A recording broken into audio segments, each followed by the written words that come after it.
The goal of this project is to create a routine that, given a sentence either in Spanish or in English, it will output the sentence in the opposite language. For instance, if the input sentence is in English, our language classifier should be able to determine that, and then an English to Spanish translation model should be used to obtain the translation in Spanish.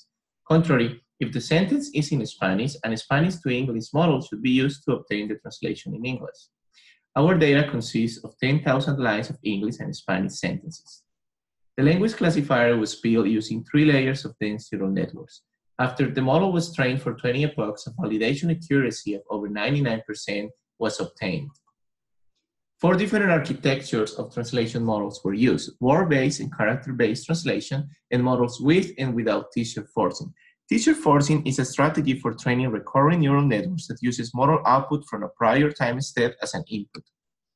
We got the best results using word-based translation with teacher forcing. The first LSTM layer acts as the encoder, and the second LSTM layer acts as the decoder. Sentences are tokenized word by word, and they are fed to the encoder in reverse order. As can be seen here, inputs and outputs in this model are one-hot encoded.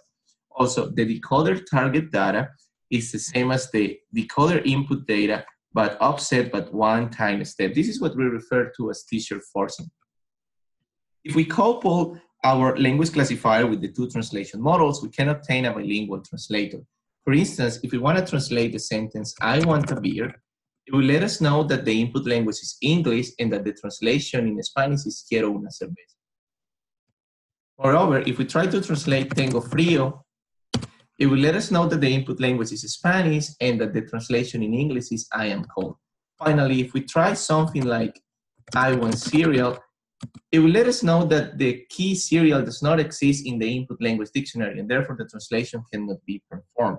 Overall, language classifications and translation models can be coupled together to generate a bilingual translator. Thank you.